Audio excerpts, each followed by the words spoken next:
Mes chers compatriotes, 1100 milliards, c'est le montant qui a été transféré par les Sénégalais de la diaspora en 2017 vers le Sénégal, selon la Banque mondiale. C'est environ 2,2 milliards de dollars pour l'année 2017, rien que pour les transferts formels,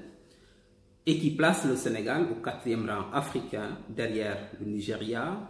l'Égypte, le Maroc, et donc le Sénégal à la 4e place ex aequo avec la République sœur du Ghana. Ces montants, vous le savez tous, représentent environ plus de 10% du PIB du Sénégal et sont beaucoup plus stables que les investissements étrangers puisque nous n'étant pas soumis à des conditionnalités de retour. Donc ces montants qui sont importants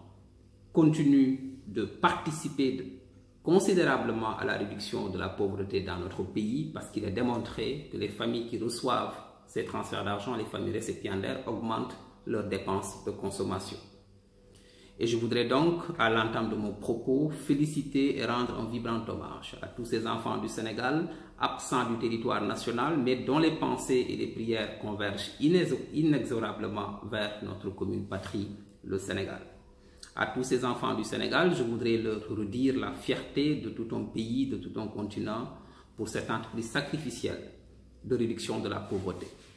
Mais il nous appartient aussi de réfléchir et de repenser ces flux de la diaspora que nous savons contracycliques, parce qu'au moment où l'aide publique au développement baisse et continue de baisser, au moment où les investissements étrangers stagnent, nous savons que malgré les crises dans les pays du Nord, les envois de la diaspora continuent d'augmenter d'année en année. Et donc nous devons effectivement analyser et accompagner ce phénomène contracyclique pour mieux impacter ces flux dans les économies de nos pays du Sud, les économies des pays récipiendaires. Nous le savons tous, nous avons deux grands enjeux, deux grands défis que nous devons relever, dont le premier est la cherté des coûts de transfert vers la zone Afrique, puisque c'est la zone la plus chère, contrairement à la zone LATAM, l'Amérique latine, et contrairement à la zone Asie. Donc, et pourquoi? Parce que tout simplement, dans la zone Afrique et particulièrement en zone CFA, vous savez que la fixité de notre taux de change euro-CFA fait que les entreprises de transfert d'argent, les STA, les sociétés de transfert d'argent, ne gagnent pas d'argent sur le marché du Forex. Donc, elles sont obligées de maintenir des tarifs très hauts pour faire de la marge sur ces transferts d'argent. Et cette cherté des transferts d'argent vers la zone Afrique, qui est à peu près environ de 10%, contrairement aux autres, explique en partie en tout cas la montée aussi en puissance, l'existence du marché parallèle, ce qu'on appelle les transferts informels, et nous devons donc travailler à accélérer la concurrence, à baisser les coûts de transfert pour augmenter la part des transferts formels et pour aussi mieux impacter les économies des pays récipiendaires. Le deuxième enjeu, nous le savons tous, c'est comment faire pour impacter ces forts, en tout cas, montants de transfert d'argent pour financer les économies des pays récipiendaires. Parce que nous le savons tous, la quasi-totalité de ces transferts d'argent sont destinés à financer la consommation. Puisque je rappelle que les Sénégalais de la diaspora financent plus la consommation des ménages avec ces 1100 milliards que l'État du Sénégal lui-même. Donc c'est une entreprise sacrificielle de réduction de la pauvreté avec ces transferts. Ce sont des fonds beaucoup plus stables que les investissements étrangers puisque n'étant pas soumis à des conditionnalités de retour, et c'est à peu près plus de deux fois l'aide publique au développement. Donc nous devons réfléchir pour comment faire pour créer les passerelles de transition économique pour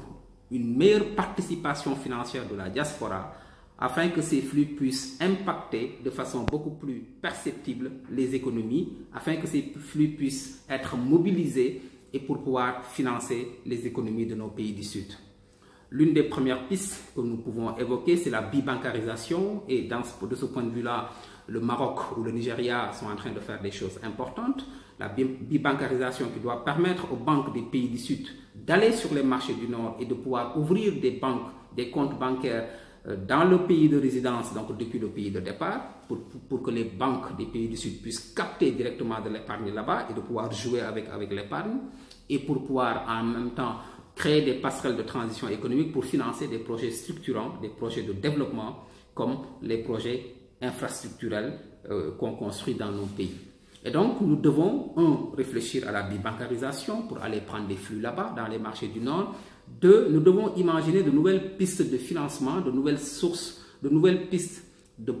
d'incitation à une meilleure participation financière de la diaspora. Et de ce point de vue-là, l'émission de bons diaspora serait extrêmement importante, puisque le Sénégal gagnerait aujourd'hui, au moment où le Sénégal lance des eurobonds, le Sénégal doit pouvoir lancer des diaspora bonds avec l'ensemble des banques partenaires qui sont présentes déjà aussi bien dans nos pays que dans les pays du Nord, il y en a, et pour pouvoir aller vers une communication beaucoup plus globale, pour pouvoir inciter la diaspora à investir dans des bons, des obligations d'État qui pourront à terme financer des projets de développement. Et ces bons diaspora ont été lancés par plusieurs pays comme Israël, comme l'Éthiopie, comme l'Égypte, comme le Nigeria même. Et donc le Sénégal gagnerait avec sa grande diaspora qui est dynamique, sa diaspora qui est active et actrice du développement, à imaginer des bons diaspora pour permettre en tout cas un meilleur impact de ces flux importants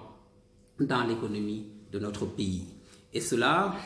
passera par plusieurs, en tout cas, processus que nous pouvons mettre en place, comme